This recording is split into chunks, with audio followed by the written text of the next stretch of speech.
at the twilight's last gleaming, whose broad stripes and bright stars through the perilous fight o'er the ramparts we watched were so gallantly streaming, and the rockets' red glare, the bombs bursting in air, gave proof through the night that our flag was still there. Oh, say does that star-spangled banner yet wave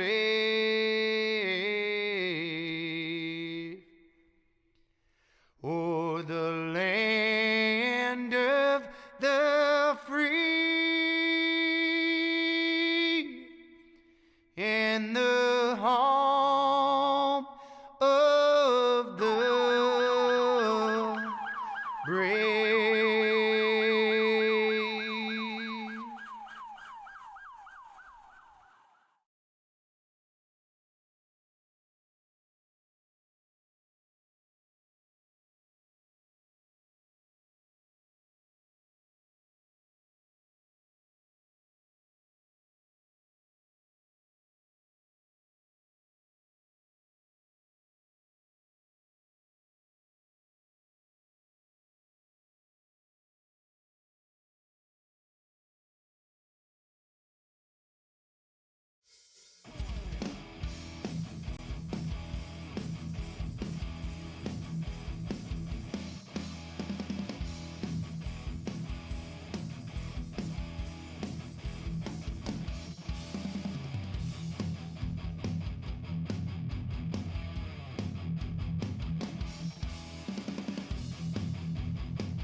Hi, race fans. Welcome live tonight here in Charlotte. Under the lights here for the Ford Entertainment Group Xfinity Series. Kicking it off here tonight. These guys are already in qualifying. Should be a good one here tonight, Alex. Yeah, it should. One of the more famous, if not one of the most famous tracks here in the NASCAR circuit and the world, Charlotte Motor Speedway, should pose us with some exciting action here tonight with this group of guys we got. No doubt. Gonna be a good one, like you just said right there. So look forward to it. Here's we're getting set to grid them up here tonight. Well, look at that. Ryan Howard puts it out front. Jose Gonzalez is gonna be on the top spot here. So there's Daniel Falkenham, though. We'll see what he's gonna be able to put up here. Yeah, these guys coming up front, pretty regular guys you're going to see frequently up front for those of you just turning in for the first time in this. I mean, this is one of the more competitive leagues that I've seen, man. There's a lot of guys going at it, and these guys do a great job of racing clean, and it always poses us. I don't know why I keep saying poses us. It always gives us some great, exciting racing here with some strategy thrown into it, too. So I'm ready, man. Absolutely. It ought to be a good one, like you said. Charlotte here under the lights. And I really I like this track. I've raced it a lot on the iRacing circuit. I don't want to say fairly easy style track, but it's like you just said, it's one of the most popular ones here on iRacing. I think a lot of drivers like it. You can get a little bit of passing. Now, they have changed some of the dynamics on the track. I think Charlotte was one of them. So we'll have to see how that pans out here tonight, if they can maybe do some side-by-side racing. Because Charlotte normally not known for a lot of side-by-side because over the course of a run, it can get a little hard on tires, and plus you can get a little tight going in those turns, so it becomes kind of a single-file run. Yeah, usually these guys, from what I've seen in the past, will go towards that single file pretty quickly. But I'm pretty sure was it this last patch or the patch before they kind of added that real like multi-groove kind of. That's what I was saying, and I think Charlotte was one of them. It wasn't to all the tracks. I know they redid a lot of the dynamic style stuff, so we'll just have to see how that pans out here tonight. These guys are getting set here to green flag racing. Ryan Howard out there with the Kit Kat machine. Pretty good. Yeah, that Kit Kat machine, one of the more iconic machines here in the field. Looks like we got a shorter field here tonight too than normal, Joe. Yeah, makes some pretty good racing then.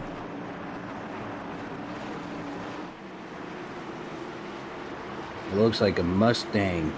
Also Race looks car. like EJ and Kevin Brown didn't get gridded up. I don't know if maybe they're having some technical difficulties or they're going to grid it up here after the green. We'll have to see. We'll keep an eye on that one, but appreciate everybody tuning in. As green flag flies, we're racing under the lights here. Ford Entertainment Group, Xfinity Series. Ryan Howard takes it out front. You're going to see these guys probably try to get fanned out single file fast as they can. Because again, like I say, this place can be very hard on the tires over the course of a run. Yeah, Ken, this is one of those special tracks, which I'll say definitely can pose some issues here with your tires. I mean, it's got that super. One of the things I like here is that front stretch, man. It's like you got those two left kinks coming off of 4 into that front stretch, and then you got that other one right after you cross the start-finish line. I always thought that was always one of my more favorite parts to see because I just thought it looked cool.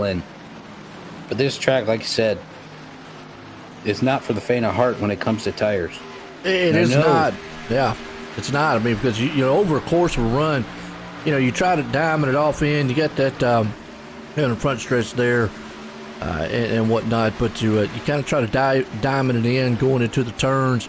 You let the car kind of drift off coming off.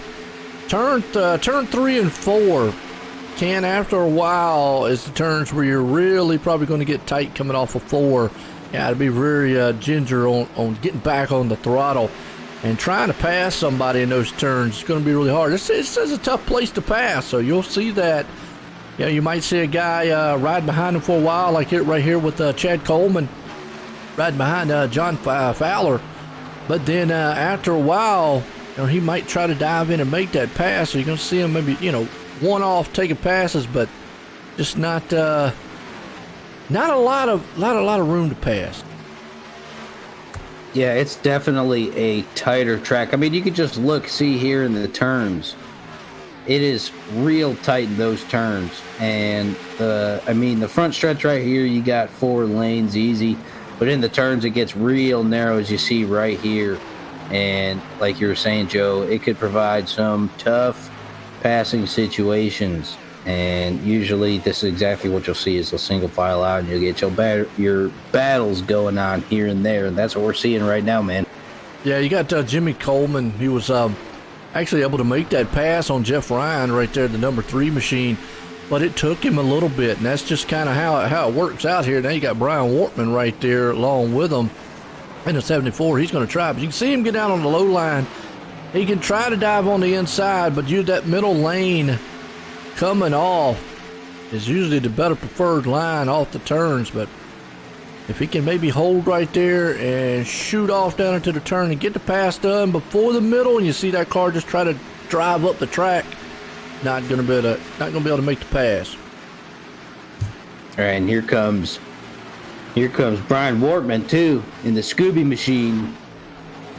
Yeah, I see that Scooby Doo. Well. Nice car. Yeah. Always like that one too. Bring back the mystery machine. Granted, it's not the sponsor that's on the side, but it's the paint job. Got CorvetteParts.net. .net.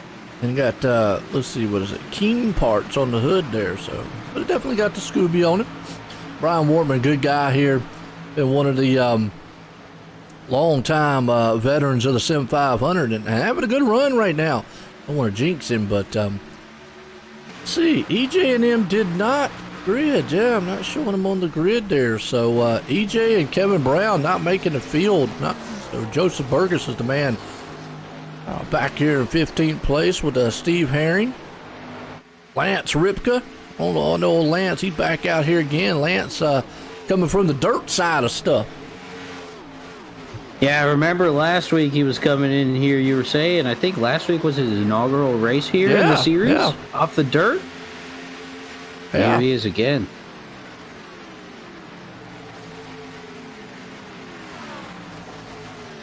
Yeah, that transition from dirt to these asphalt tracks can sometimes pose a little bit of, I'll say, continuity issues. Well, it's different. I mean, I've done a lot of the broadcast and race on dirt stuff, and it is very exciting. But to come over to the asphalt side, at different, and that works also with the road racing too. And we won't even talk about the road race because the race today was just a disaster. I think I've said it a million times. Race cars don't belong in the rain, period. I don't care how many rain tires you put on them. Rain and racing and high speed just don't mix.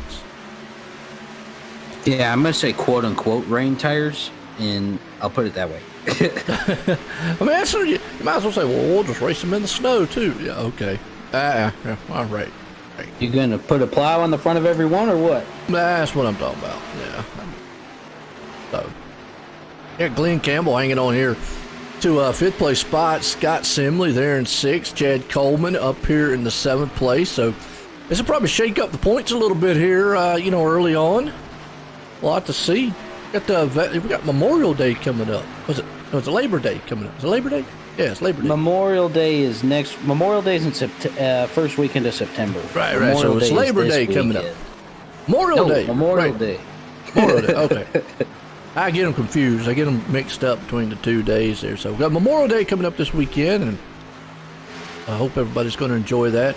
We'll be off next week. The league's off next week, so be able to catch grill you some hot dogs or something. Woo-hoo! Yeah, see, the dog got excited over that one. He said, he's like, "Hey, Joe mentioned the hot dogs. Where?" Yeah, he always likes to chime in at whenever he likes something. He usually does when we got some action on the track too, so his timing is pretty impeccable. Absolutely, and we do right here. Chad Coleman's going to look like he's going to dive underneath there, the 12 machine of Scott Simley, and try to take that spot. The problem with Scott Simley, he's going to get pushed up the track. If he could maybe pinch down a little bit, he could hold it, but Mike Kelly's going to be able to make that pass coming out of the turn. That's what I'm talking about. Now you should start seeing guys that are a little bit better on the long runs. You'll start seeing them pick them off one by one, and that's kind of what you have to do at a track like this because it takes just so much. You see like Daniel Falkenham right around Jose there, how long it took him, and a perfect example is here, Glenn Campbell. They've been at it for about a lap and a half now. That's about how long it takes you to get around a guy. If you're faster, it takes that long because you can see here, if you don't get it done going into that turn, it's a lot harder getting it done coming out right there. But it's kind of how this place goes. You pick guys off one by one. You try not to get it all at one time here. I don't really think we're going to see anybody come flying through the field. I think some pit strategies might have to play out here.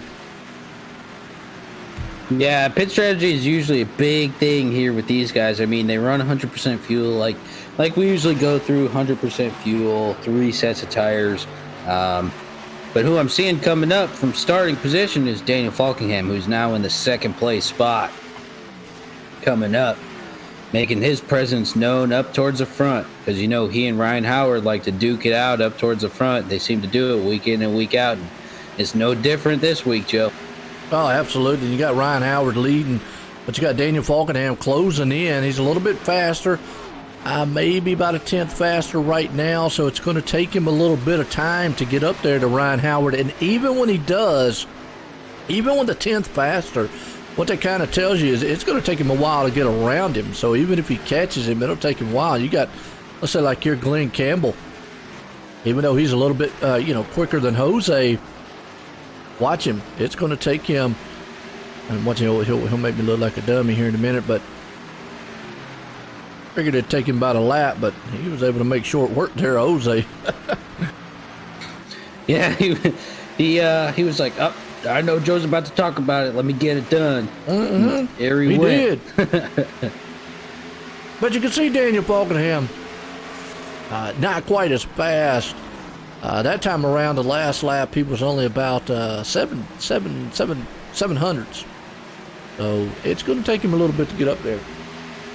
Yeah, 700ths of a second each lap is, it's still gradual gain, but it's not as quick as it could be. But any gain is a gain, But and here's the thing, we'll too. See. The one thing I love doing is you can read. If you do this long enough, you pretty much can look at the times of cars and say what it's going to take to get around a guy, and just to look at the time difference between them a tenth or anything half a tenth. That driver can probably get to their door, but making it all the way around them, they need a solid couple tenths just to be able to just go zoop right on by them. So, after a while, you can kind of read on how consistent a driver is. I mean, because the top three right now are dead consistent with each other. You got Ryan running a 32.07, Daniel with a 05, and then Glenn Campbell with an 01. So now those guys are within less than a tenth of each other. So right there between all three of them, yeah, they eventually will get nose to tail. But for one of those cars to go around, unless they just massively pick up some speed, problem is they're going to be stuck trying to pass one another. And you see it, as opposed to like Jose, who's way off the pace, running 32.43. So he's like 3 or 4 tenths off. That tells you right there that, yeah, a guy like Glenn Campbell just able to just go droop right on by. So you're able to, after a while, to kind of look at the times and say what it takes to get around a car.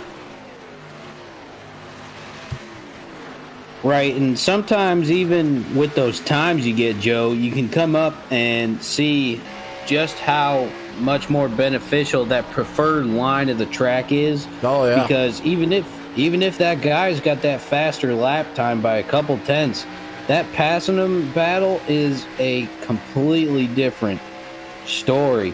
But some of these guys are making pretty short work of it, as we're watching here tonight at Charlotte, seeing how a lot of these guys are going around and who's getting faster as we got this long green flag run we got coming around to.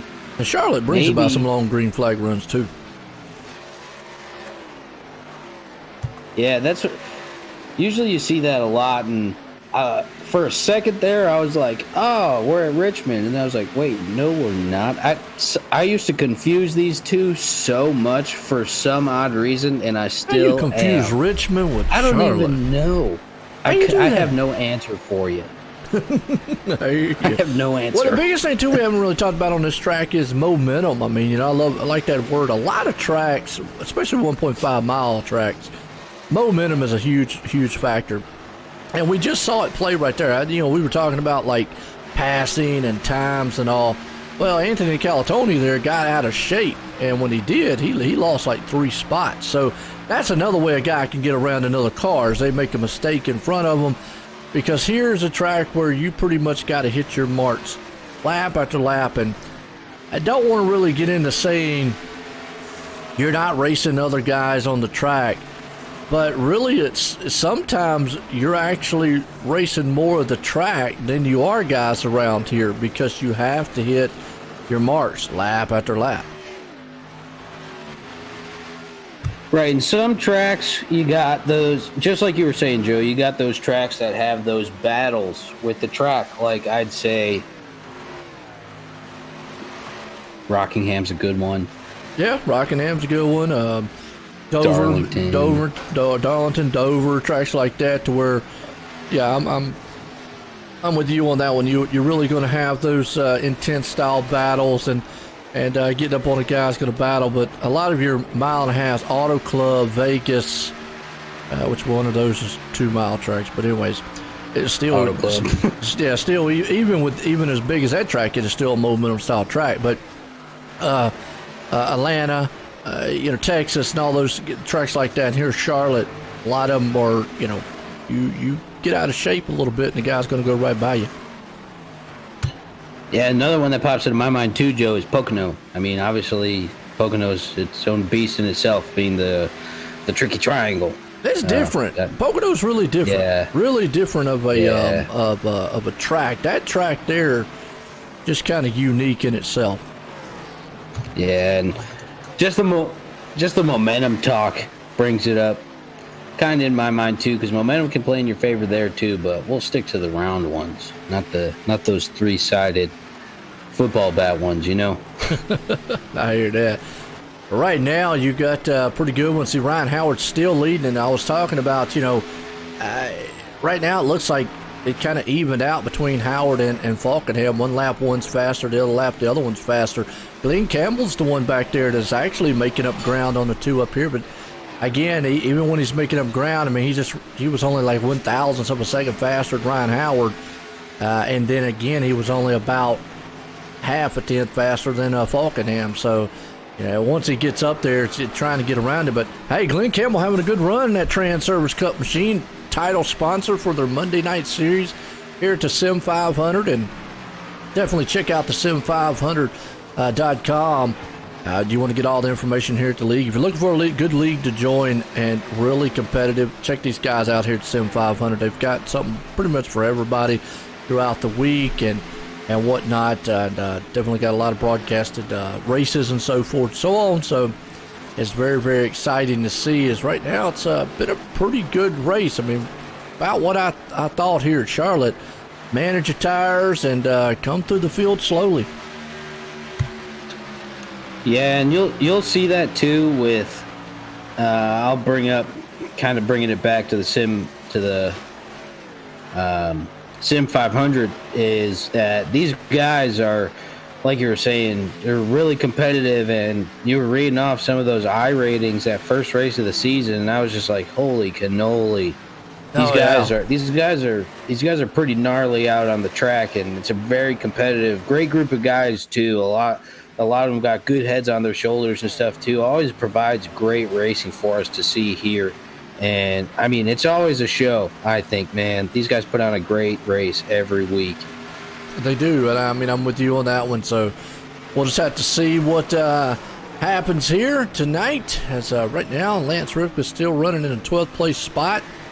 Steve Herring is the one that's back there in the 15th spot. Brian's having a pretty good run in the top 10. But it's still all Ryan Howard out here, and kind of looks like pretty much leveled off at the front here with Howard, Falkenham, and Campbell as the last lap right there. And like I say, just one lap, one runs quicker than the other, and that's just kind of how this place is. Now, there's one thing iRacing does well, is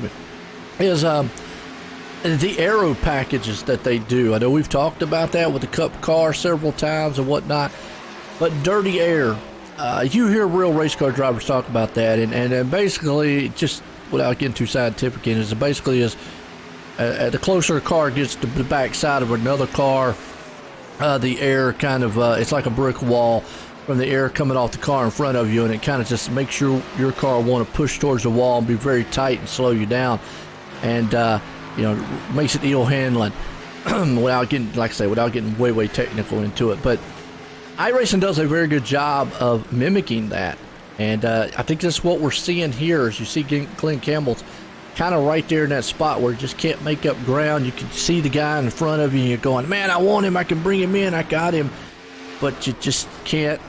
Somehow it won't reel him in. Yeah, somehow, some way, you got to find out how to get it to work for you, though. I mean, these guys up front are kind of pulling away a little bit, and like you're saying, Glenn Campbell's trying to reel in Daniel Falkenham right here, and he's been coming up through the field a little bit, too. I mean, he started second, didn't he? Who's that? Glenn Campbell? I think he started. Or did he start a little farther back? He started a little further back. Yeah. Yeah, that's what I thought. So Fourth or he's fifth, been coming up. about fourth or fifth or so. So he's actually gained a few spots up here and there. You can see Daniel right now trying to reel in, but just unable to do anything. I mean, the biggest closest battle right now has got Mike Kelly and Chad Coleman. But even there, you can see just Mike Kelly's kind of just stalled out where he is. Yeah, this battle's been going on for a few laps because I seen it going on back in the background there from Glenn Campbell's viewpoint when we were on him. So these guys have been racing tough, and like you're saying, Mike Kelly's kind of trying to see what he can get going and get in that position because I don't know about you, Joe, but I think I'm expecting some pit stops soon if you want to cut the race for your sets of tires. That's what I'm thinking. Well, let's see. Got 120 laps. I'll be honest with you. I don't really see anybody coming in here till lap 60. I think there's going to be somebody going to take it. Well, that's halfway. We know they got 100% fuel, and I would think that you could take it 60 laps.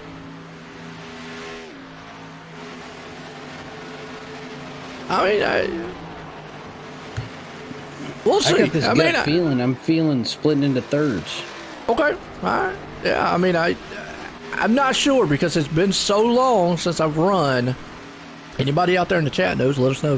It's been so long since I've run Charlotte to know where the tire fall off is or whatnot. I used to know a lot of that right off the top of my head when I raced a lot. Because again, actually Charlotte was one of the first tracks that it wasn't the first track, but it was one of the first tracks I got a win at the official races on iRacing, so I like the place here. That in Kentucky, and never mind, here comes Jose. He's had enough. So, you might be on to something here. They're probably going to come in. They could be coming in here and be a two-stop style race. It could be, but then again, also here in this league, we have seen some different pit strategies. Oh, Lord, yeah. There's always somebody out there that's going to pull it. Yeah, there's always somebody out there going to what's the word I'm looking for?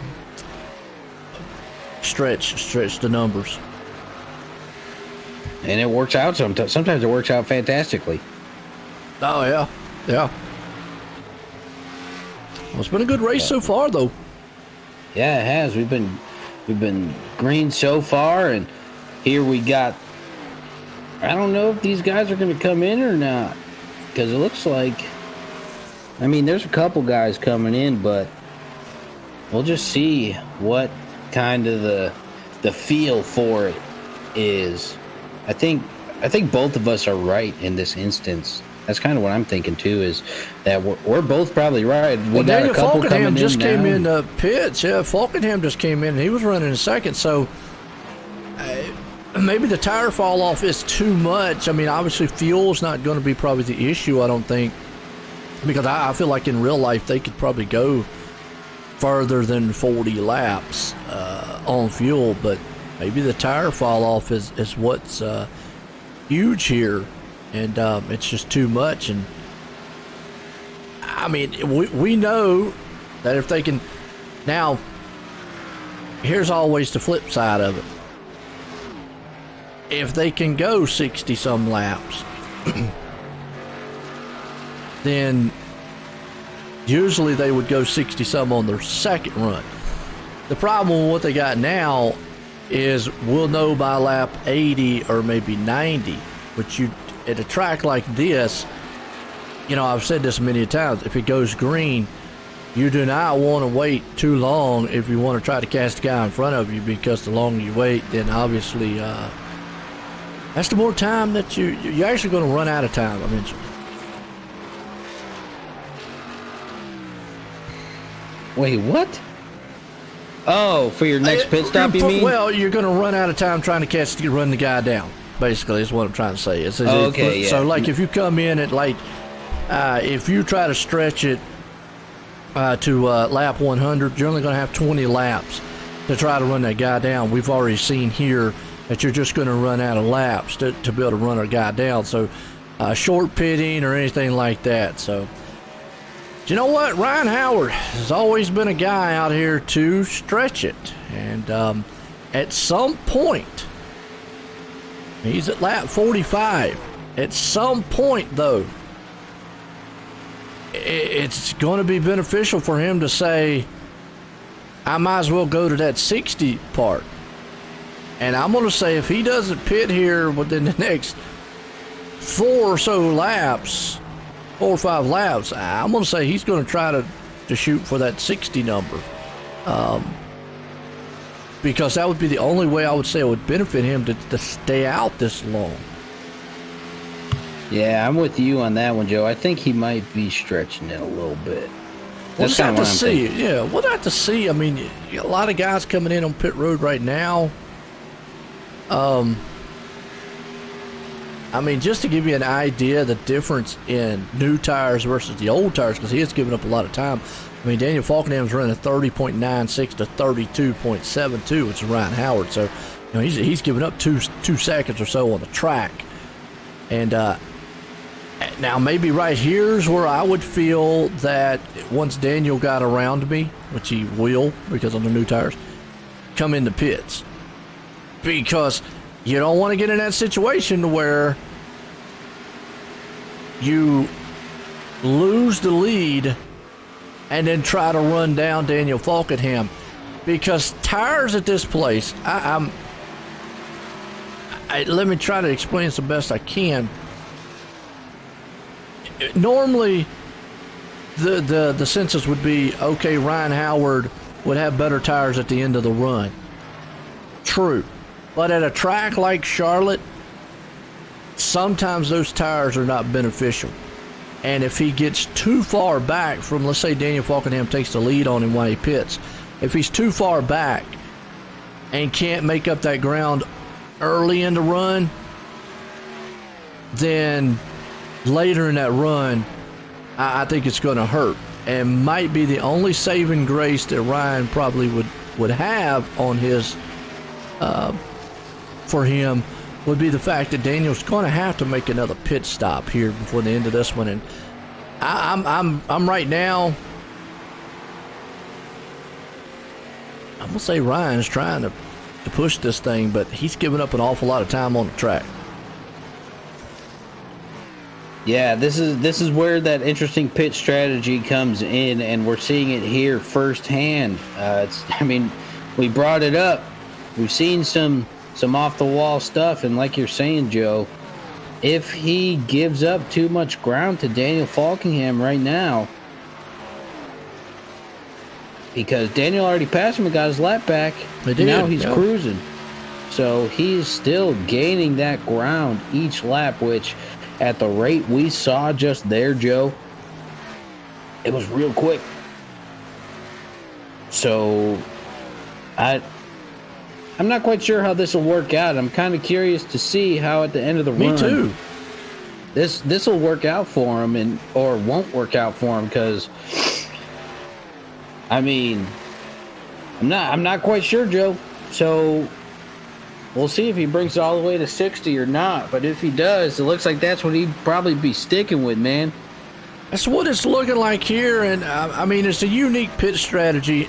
We'll see if it works out. Obviously, 24 seconds is what Daniel Falkenham right now is back there behind him, and definitely gaining. But just to give you an idea, remember I was talking about the tire fall off. Daniel Falkenham is now running 31.26s to that 32.90. But that's what I'm talking about. The tires fall off so much here. Sure, he's going to have that advantage early on, but if he does not get that advantage back early in the run, as the run goes on, if Daniel's too far ahead, he's going to have to hope on that last pit stop by Daniel, or a caution could mess it all up too. So can't rule that out. Well, because it's been 6-7 laps since Daniel Falkenham was up here with Ryan Howard getting his lap back, right?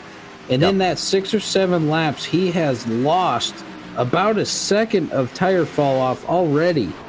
That's right. And that's what I'm getting at is I mean, obviously Daniel's going to take the lead once Ryan goes in, but there again, it's going to create a gap. And the more this thing goes green, it can. And if Ryan's not able to make that gap back up early on, I think the tire falls off too drastic here. We've seen it time and time again. So we'll just have to see how it plays out. But you got some other drivers too doing the same thing. Mike Kelly, Scott Simley, and Brian Wortman. And you see Mike Kelly right now, he's closed in on Ryan. So Ryan is saving something. Because you got Mike Kelly's coming on strong here. And right now, Ryan, for some reason, he has really dropped off the pace. I don't know if it's fuel saving or what, but Mike Kelly's closed in. Mike Kelly's been gaining the last quite a few laps. He was a little bit farther back, obviously, but looks like Ryan Howard coming off of some of these turns, getting a little loosey-goosey there. His tire fall off is really showing now, especially now with Mike Kelly knocking on his back door right here, coming into 3 and 4 right here. But it looks like Ryan Howard up front, he's probably saving it a little bit because he doesn't want to deal with a couple weeks ago, who was it? Gosh, dude, my finger is right on the name. Crap, I can't remember. You better let me. Don't feel bad. I can't remember either. I don't think he's racing tonight, so that narrows it down. Usually the Monster Energy truck or car, I mean. Yeah, I know what you're talking about. When he was super loose a couple weeks ago. Yeah. I know. Slide. It's not. See, now I got you drawing a blank. He's one of the veterans here at Sim500, folks. The name will come to me in a second. It hopefully. will. Yeah, it'll pop up. Yeah, it'll pop up to me in a minute. David Comstock? Question mark. Sounds like it. I think that's who it is. Yep. Or is it the jet? Is it the straight black 51 with no logos? That's Justin Fuller. Usually Justin Fuller. Justin Fuller's 51. The Monster Energy, I think, is a Comstock, like you said. Yep. I think it was Justin Fuller who was experiencing that issue a couple weeks ago. You remember, Joe? But it looks like here he comes. All right. Well, he did. He made it to lap 60. Brian Wortman did too. Mike Kelly stays out another lap to get it out there, but I see the pit strategy. I understand the strategy behind it, but here's going to be the question. How much time is he going to give up on Daniel Falkenham from his pit to now? Because we saw Daniel Falkenham was not catching him, and pretty sure Ryan Howard could go close to a lap down. You see Falkenham's coming out of turn 4, and you see Ryan Howard's coming off pit road. He's going to stay on the lead lap, so we'll be able to see, which is probably going to put him a solid 30 seconds back. You see right there, Ryan Howard's on the bachelor's heading into 4, and Daniel Falkenham's coming into 4. So, yeah, we go to the hood shot. You can see him right there. That's Ryan Howard in front. Now, we do know Ryan's going to be a lot faster. But again, that's a whole track that he's going to have to make up. Falkenham ran a 32.01 in the last lap. We'll see what Ryan runs here on his next lap here, Alex, when he crosses the line. Just kind of give us an idea of maybe what the differences is. Let's see. Cross the line. Both the dogs going crazy. All right. He ran a 30.97 to a 32.13, which would put a second, not even a second and a half. So he's not even making the time up that Daniel was earlier. Maybe that's part of his strategy, though, Joe, is trying to save it a little more, because that tire fall off that Daniel Falkenham got in those, 6-7 laps, that's pretty drastic if you ask me, just for 6 or 7 laps, man. So maybe he's trying to save it for the long run, and we'll see how it works out, because that's kind of what I think is happening. And, let's talk about that for a little bit, because there's certain tracks, and, you bring up a great point. But I'm also going to tell you why that probably won't work either. Because I'm with you on that's what I would do as a racer. Try to make my tires good at the beginning and go at the beginning. Or, maintain the beginning and try to, save them for the last of the run when everybody else falls off. On a track like Charlotte, where you're almost wide open for most of it, all pretty much about the whole entire time. For the first 10 laps or so, you're almost wide open on new tires here. So you're maximizing. So if you're a guy, let's say like Glenn Campbell, like what you just talked about with the strategy, and Ryan Howard, the strategy like that, you can't afford to let off the throttle and let it coast and be easy on those tires for the first 10 laps. Why? Because of what I just said. Everybody else for 10 laps is wide open. They will make up so much ground on you that by the time you do decide and you do start to get that advantage, they'll be so far ahead, guess what? You won't have enough time to pull them back in before the next pit stop comes along. And then it's just a never-ending cycle until the end of the race. But again, like what you said, great strategy. One that I would employ, some drivers do, and at certain tracks you are. A track like Charlotte, though, is notorious for it forces guys who don't want to run aggressive the first 10 laps to have to run aggressive the first 10 laps. I see. Yeah. I got you. It's a double-edged sword. You want to do what you're talking about. You want to so much be like, oh yeah, I want to save.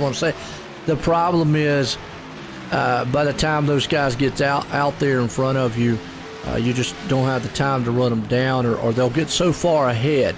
Let's take for instance like 1 and 2. If you're both on new tires and the leader, he's just wide open for 10, 12 laps, and you're saving.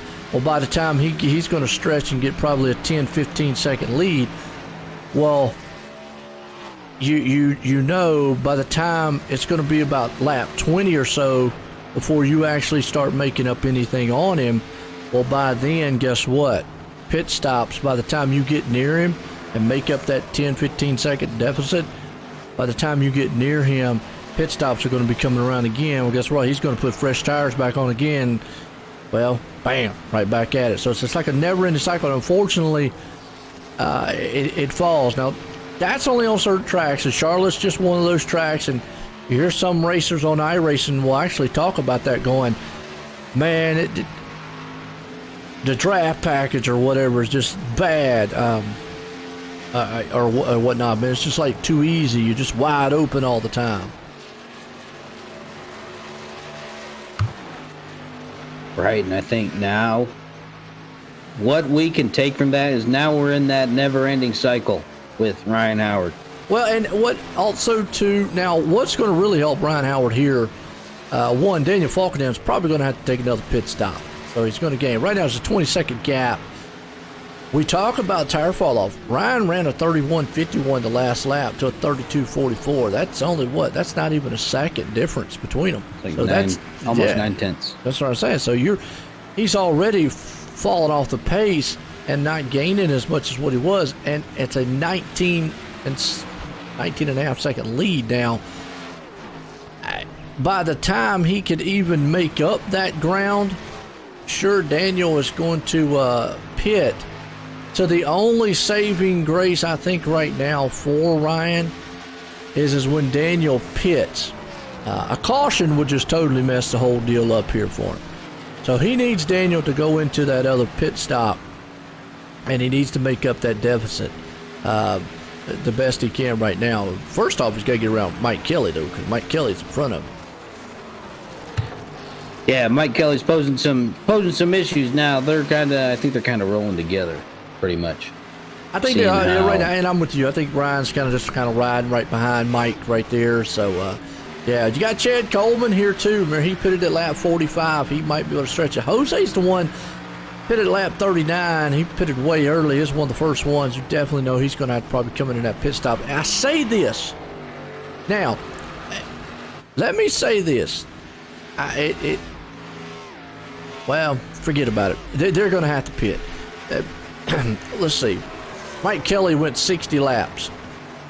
Even if they can go 60, 62 laps, Daniel Falkenham's still going to have to pit. He pitted at lap 41.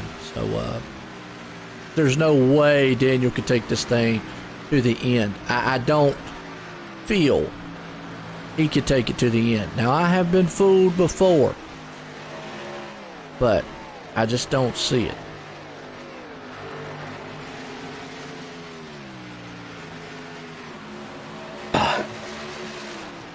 Woo-wee.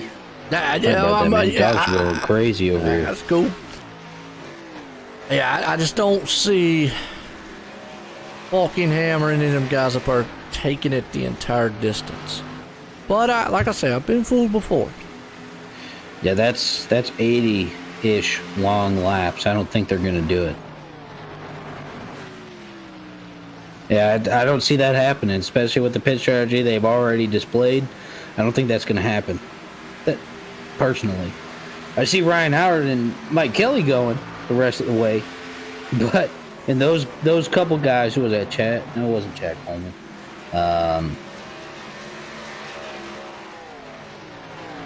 So I see some of those guys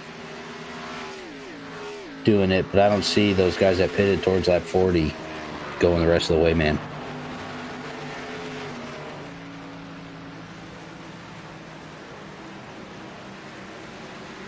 We got Bob out here.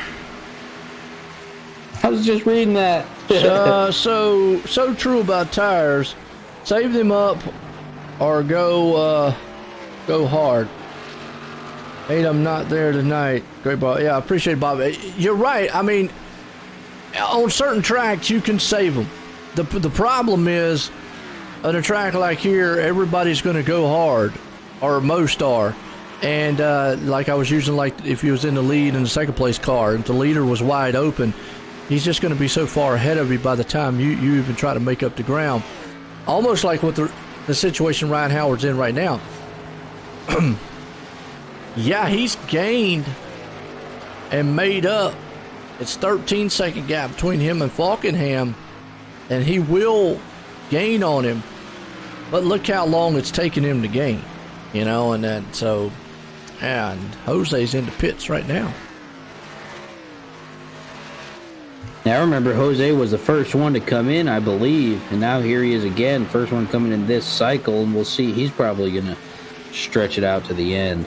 See if he can get a jump on with this.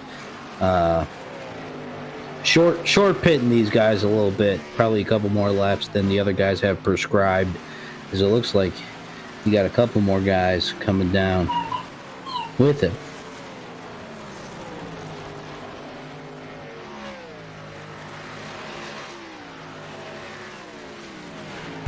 These two guys just rolling around, though. We're sitting, 12, 13 seconds back ish. Give or take a little bit. Looks like they got some guys slowing down. Maybe come down in front of them. Yeah. I'm trying to look up how it works out.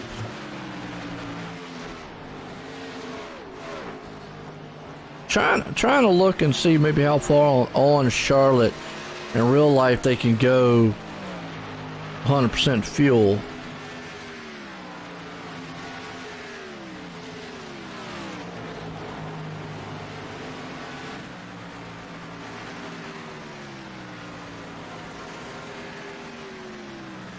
In the Xfinity car? Yeah.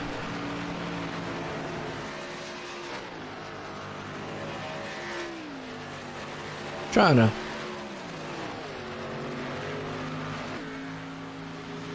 get an idea of maybe what we're looking at here as to what Ryan. I mean, Ryan's gaining, but now he's falling off just a little bit. So I'm just trying to see if Daniel Faulkenham realistically could take this thing the entire way.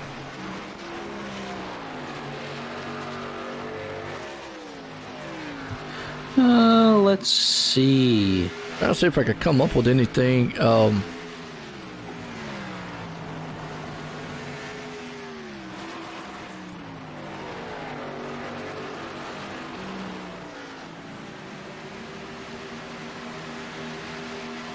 I don't know. Bob, you got anything out there?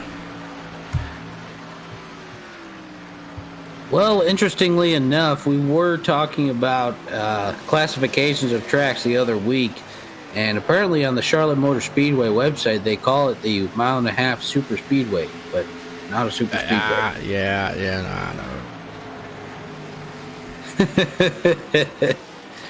I know.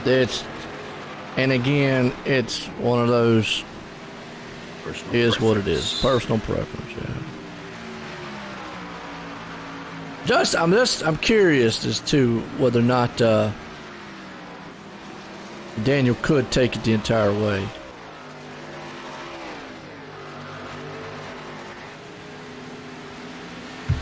On 80 laps? Yeah. I'm trying to figure it out too, Joe. Usually this is what you come to me for, he's on pit road. The ball.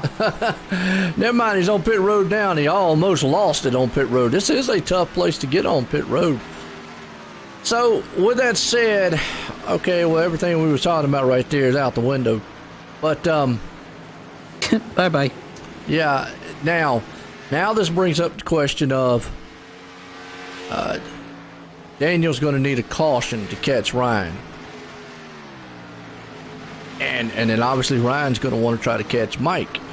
But Mike right now has got a little better tires. And Ryan's right now in a little bit of traffic. Chad Coleman now drops off into pit road. Mike Kelly, Ryan Howard. This is just kind of one of these pit strategies that you kind of just looped in. And old Brian Wortman up to 5th. Job. It was those meddling kids, and now we got some Scooby snacks thrown into the gas tank, giving her some extra power. Get up there. Gotta love it. Brian looking good up to 4th now, so Scott Simley moves it up there in the 3rd. It's a good run for old Brian right there, like that. Scott having a good run for himself. Let's have to see if Ryan's got enough to run down Mike Kelly as he's out front. So, but at this point, Daniel's going to need a caution. It's Lance Ripka up to 5th also. Now, Lance pitted at lap 47. And never mind, he's on pit road. I was about to say, he's going to have to pit. So, yeah, he's going to have to pit. But now let's see the difference. Daniel Faulkenham ran a 30.74 to a 32.22. Second and a half, roughly, give or take. Yeah. He's 27 seconds back. All right, let's do a little math here. If he can maintain a second a lap faster, it'd run him down. But he's got to maintain at least a second a lap. So let's keep an eye on. Well, I think he needs just under a second. With the laps we got to go, we're closing in on 30 laps to go. He's a little bit under 30 seconds. He's 25 seconds back now, so a little bit less than. Yeah. Let me do the math real quick. It's gonna be close. It's gonna be close, and then he's got to deal with lap cars and stuff like that. So that's just something. A caution definitely would help him out, but we'd love to see it go green. Yeah, a caution would help him out. And just by doing the math real quick, sitting at 25 seconds divided by 30 laps, you'd have to run 25 divided by 30 would be 0.8333 seconds per lap to take the lead, not factoring in the leader's lap time. It's also slowing down a bit. That's just average. All right, see now, look. He's done made y'all's head hurt, so there you go. I do that sometimes. I can't give anyone a prescription, but I can tell you what can help. Oh, there you go. Yeah. Aspirin, the cure all end all. That's what my dad always says. Hey, whatever's wrong with you, aspirin. Heartburn, tummy ache, And aspirin. diarrhea, aspirin. Okay. I always tell my wife and the women, get you a Motrin. Motrin. Motrin's good too. Yeah. So what to see what happens here. I think it's going to be close. And then even if he catches them, getting around them is going to be another thing. You see Mike right there. He's running up on the back end of some lap traffic. You got Ryan Howard still in the tire tracks of him. Ryan's there. I think it's really feasible that, Daniel will be able to run down Scott and get to the third place. It's going to be close, I think, on that the top two. We'll have to see. Good post for an exciting finish, though, Joe. Yeah. We've had some exciting finishes here recently, so we'll see, man.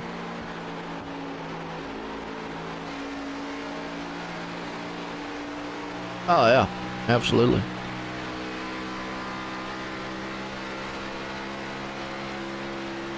All right. Good race so far. What y'all thinking out there?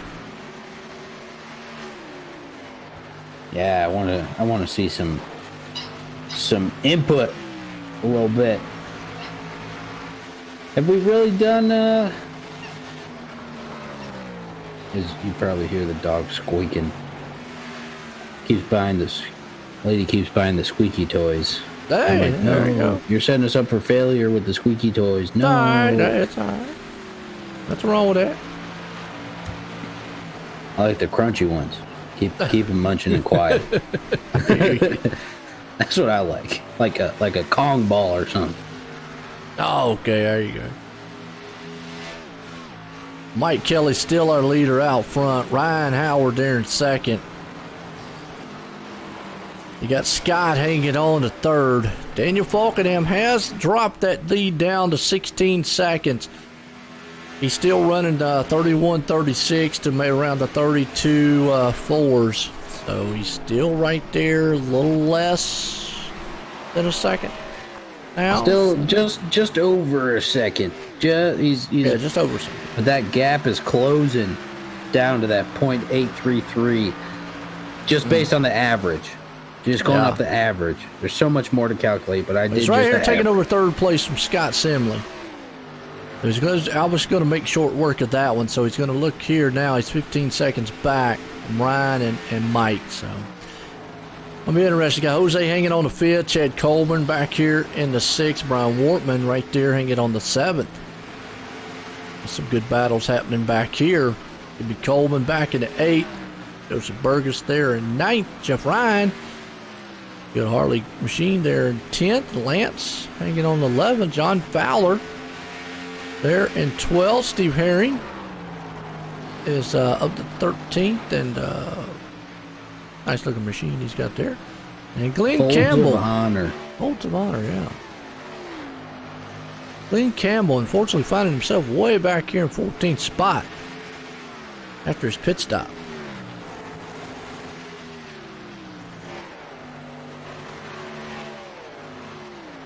Kevin Brown finally. Anthony Calatoni is off the pace, but Kevin Brown there for a moment got on the track. It's not on the track now for some reason. So, but Anthony Calatoni's out of the race. Yeah. It looks like EJ did make it on, but it says he's out. It is. He's out. Y'all don't know what happened. Maybe some connection issues on their end, unfortunately. And that is sometimes an unfortunate evil that sometimes arises here on iRacing. It's definitely happened to me a couple times here on the broadcast. Internet just cut out that one time. I was like, hey. Oh, yeah. Figured it out, though. Ryan Howard right now doing all he needs to do. Hang on right there to the backside of Mike Kelly.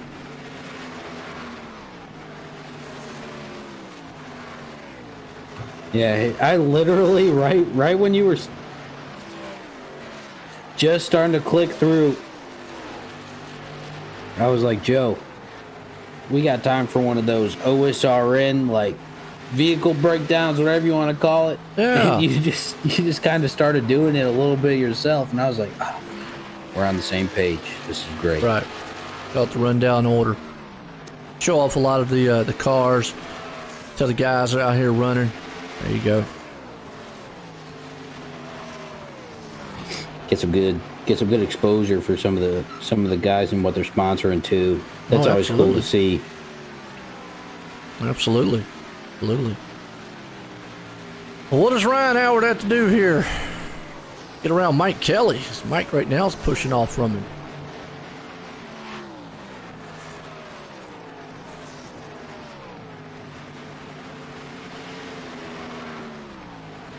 You got Mr. Bobby Gillenwater out there on YouTube commenting that Kelly and Howard's, I bet they stay pretty consistent of what they are, of what they're running right now.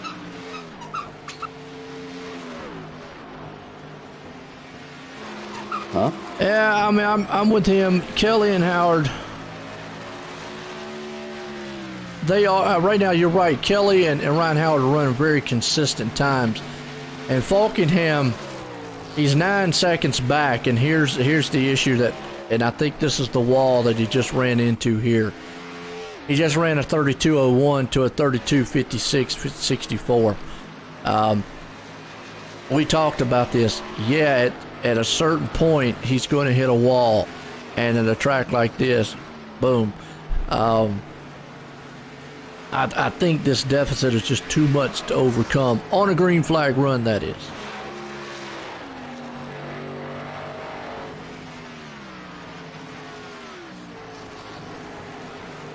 Yeah, I think looking at it, I think he's kind of hit that wall definitely, because right now the average that he needs sitting where he's at, I'll give him 8 seconds divided by 16. He's half a second a lap to catch the leader.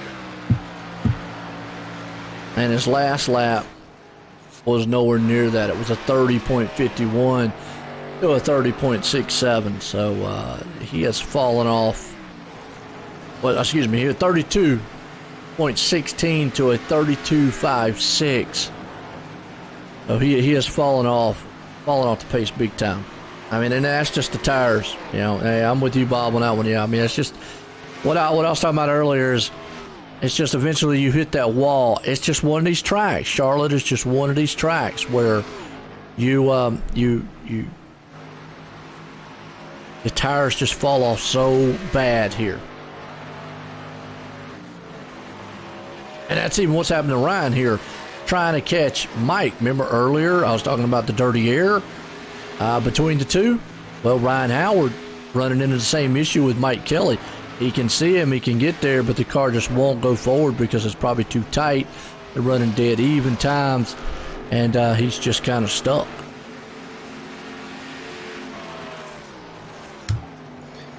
Yeah, we'll see if he can reel him in these last 13 and a half laps that we got going on, but it could pose pretty difficult for him. That Mike Kelly did a good job on that long run, catching up to him and taking that position from him. And because like we've been saying, Joe, that dirty air could pose some difficulty here for passing. Absolutely. Ryan's going to try to see what he can do to get up there. Daniel's still hanging on to third. You got Mike still out there leading it. Scott Simley hanging on to fourth place. Chad Coleman there in the fifth place spot. Now Chad's on a little newer tires. We'll see if he can run down Scott, maybe take that fourth place spot away. That'd be an interesting battle right there.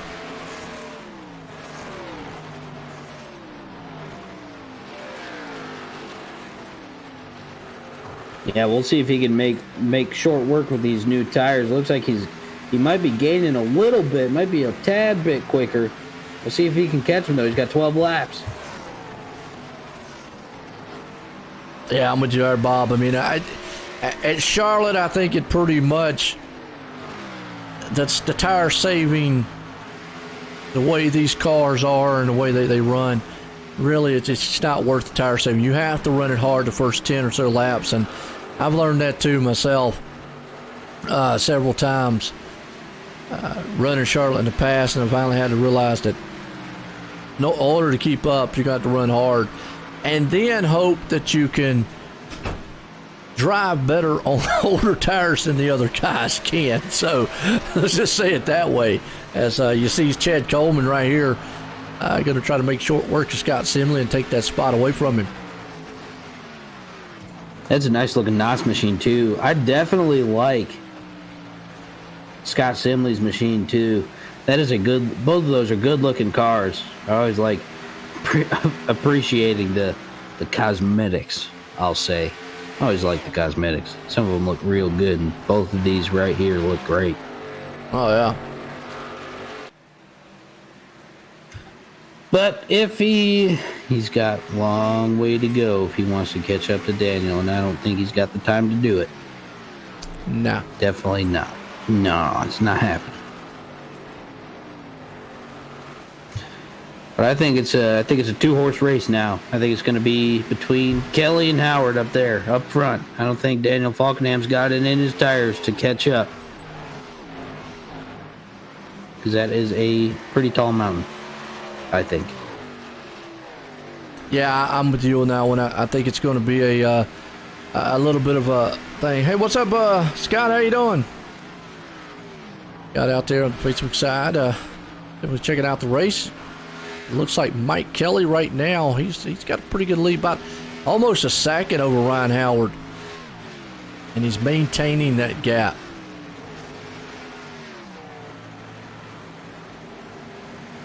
Now, late caution. Throw all this. Literally the whole thing out the window. All out the window. Which, I mean, only got 8 laps to go, but still that would be a good one. But, and that's the one thing about this league. My hat's off to the Sim500. These guys here, I don't know how they do it, but week in and week out, they just bring out some exceptional races. And not a lot of cautions here. Very, very clean. A lot of times. I mean, you know, they have some here and there, but a lot of their races are pretty clean. Yeah, these guys do a fantastic job. That's another reason why I like this series so much, is because it adds that strategy to it with the set amount of tires. That definitely throws in some strategy, and you see some off the wall stuff that sometimes works and sometimes doesn't. But then again, with how competitive these guys are, they put on a great show themselves, like this. Green flag the whole way so far. It's awesome. I love it. Yeah, good run so far, like you just said there. Going to mix up the points a little bit here. Is a lot of guys been right now running. But Mike Kelly trying to hang on out front, modulating through lap traffic right now, and I got a feeling right there you see the lap car in front of him. If he's not fast enough to get around him, he'll probably just ride right here behind him, which would be a smart move. As long as Ryan's not gaining on him, he's got a second lead, but it looks like the lap car's going to move up, let him go on by, so never mind.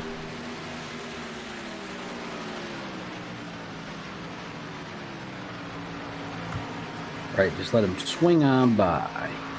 But I think Mike Kelly's taking this ball home. Yeah, I mean, and Daniel Falkenham has closed the gap on him. I mean, he's down to 6 seconds, but Yeah, we just go back to what we talked about pretty much all race. Just too much of a deficit to overcome. I said that earlier when they were out there running. I think if Daniel had to do it over again, he probably would have stretched out further on that first stop than short pitting like he did. Not 100% sure, but I think he would, because Ryan Howard, we've seen him do it many a times. Run this thing almost dry. Yeah, I feel like we've seen that one too. Oh yeah, just coming up, and now he's probably going to have to save a little bit, because you got to remember he did come in about a lap earlier. Brian Wortman's on pit road, and it looks like that's what he's doing. He came in at lap 59. So he's going to have to push 61 laps, which I really feel like he can. And you can already see him. He's letting off. He's losing pace to Mike Kelly. Mike Kelly came in a lap or so earlier or later. So definitely here.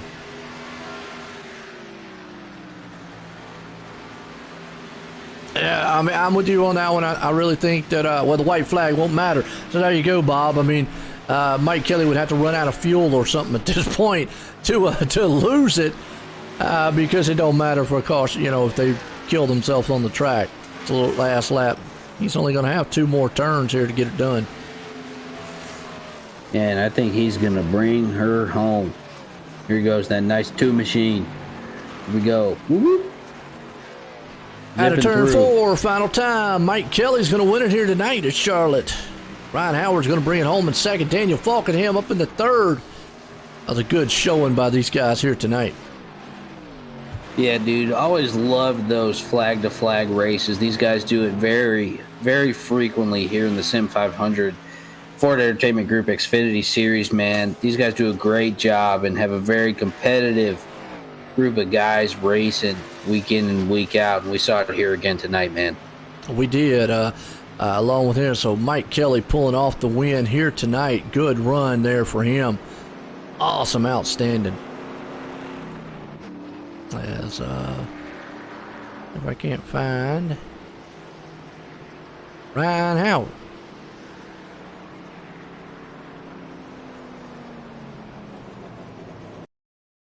I ain't seeing them either. Me neither. He'll probably jump up in here. We'll bring up third place man. Let's get a word with him.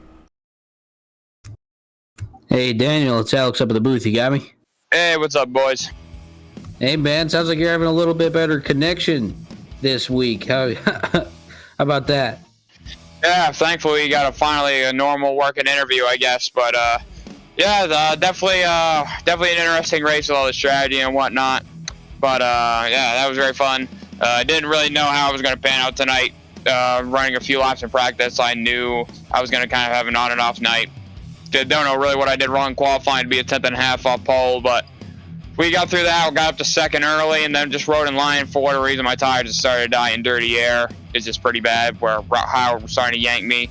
And looking at my fuel, I didn't think I could make it on one stop, so I just decided to pit and try to go for the 2-stopper to see what would happen. But yeah, it was definitely an interesting race of strategy. But yeah, I definitely got to figure something different out to maybe try the 1-stop next time. I didn't think the 1-stop was going to work because I thought everyone was going to be running out of fuel. But we took a shot, but we still got a podium out of it, so can't complain too much. Yeah, I was gonna say you're here up with us again. So, congratulations on that 3rd place finish, man, and seeing how. Well, like you said, you only got a couple laps in practice, coming in a 10th and a half off the pole after qualifying, man, and then coming up, running into some issues you thought when you were in that dirty air, kind of running up a little bit. You came up to second, and then you pitted, man, but. Were you initially going with the 2-stop strategy coming into this race, or were you kind of debating that 1-stop too? Or which one kind of were you feeling at the beginning of this race? Yeah, I definitely had a big debate on it because I didn't know how many laps we could go on fuel anyway. So I was just pretty much learning. I was going to figure it out once we got rolling into the race. Looking at the fuel numbers and stuff, I mean, I was probably going to be like half a lap short on fuel. Maybe even if I saved, I don't think I was going to make it, and I was probably going to lose way too much time anyway. So if I knew I was just going to cost myself time saving, I might as well just go for the 2-stop, maybe try to catch caution with me out front. But I knew it was going to be hard to get back to Mike, or the front guys anyway, with the 2-stop, because you just lose so much time in the way the tire model is, where the tires just even out.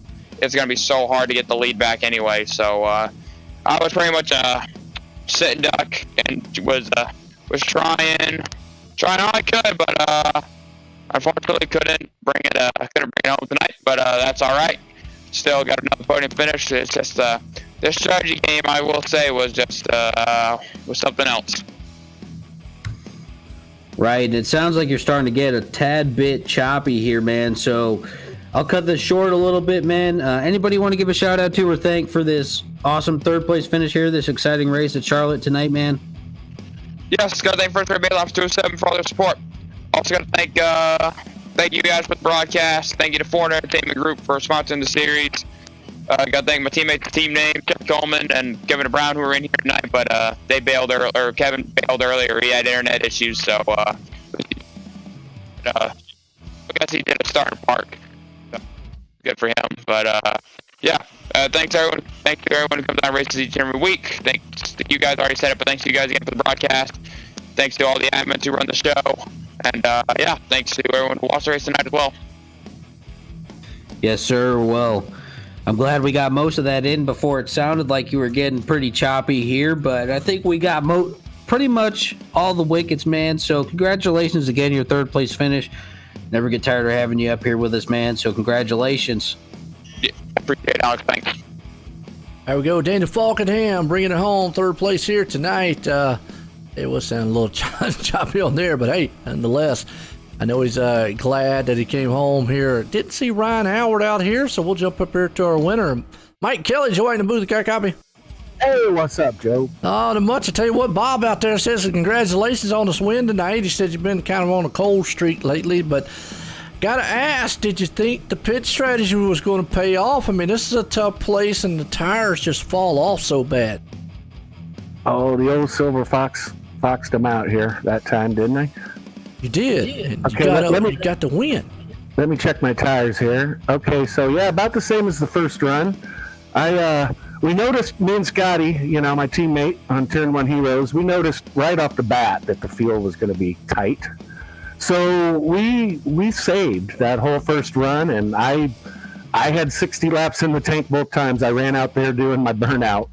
So we were a little concerned about the tires, but I was running so easy trying to save fuel that my tire wear was good. So I still had 40% left on the right front on both of those 60-lap runs there. And I saw, we just went, Daniel, I mean, he's got those strategies down. So I was concerned when I saw him going in at lap 40 because we knew by lap 40 that we could probably do 60, and he's good on those strategies. So we were scratching our heads wondering if he knew something about the mathematics of 2 stops versus 1, but he was really coming. He had me nervous, but I noticed when he got about 8-9 seconds behind me, it pretty much leveled out, and I just cruised home from there because I knew Ryan was going to, he pitted a lap before I did, so I knew he had to save even more than I did. Yeah, and that's what I was talking about throughout the broadcast here was I knew this place was just so hard on tires and the fall off. I was kind of unsure about how far back Daniel was. He just was going to run out of time, and pretty much did. And you had an awesome pit strategy, an awesome car. You put in victory lanes. Good to see you back up here for the Ford Entertainment Group Xfinity Series. Man, you got anybody want to thank for this awesome win tonight? That teammate, Scott Simley, all the sponsors here at Sim500 Esports Racing, and that back all these different leagues, they're all vital. OSRN and you guys for the broadcasts, of course. These are fun to watch afterwards. It's a real kick. Hey, it's going to be real fun tonight watching me get a W. But and then Joey, all the guys, all the officials, they do a lot of work. I've helped them out with that before, and good to be back in victory lane here with my Verizon Ford. Hey, no doubt. Like I said, man, it's awesome. See, yeah, you're going to hear us talk a lot about tire strategy tonight because that was a big topic all night long, the pits and all, and it paid off huge for you. Putting it in victory lane, Mike Kelly coming out here, Bob out there cheering you on. It's good to see you back in victory lane there, Mike. Thanks. It was a good driving car. I liked it. And I tell you what, there you go, Mike Kelly. It's always good to hear from him. And again, congratulations on that win. Well, I tell you what, Alex, what a race it was here tonight. It was a wild one here and a good one at Charlotte. Yeah, it was a great one. And like you said, man, here's talking about a lot of strategy here tonight, especially with those tires. And these guys did a great job. Always love seeing these guys run a flag-to-flag, green flag run, man. That always makes them for some exciting racing and great finishes here. And like we saw, exciting till the end, man. Well, as always, I tell you what, we're going to leave here under the lights tonight for the Ford Entertainment Group Xfinity Series here at the Sim500. That man right there, Mike Kelly, put it in victory lane for myself and everyone. Have a good night.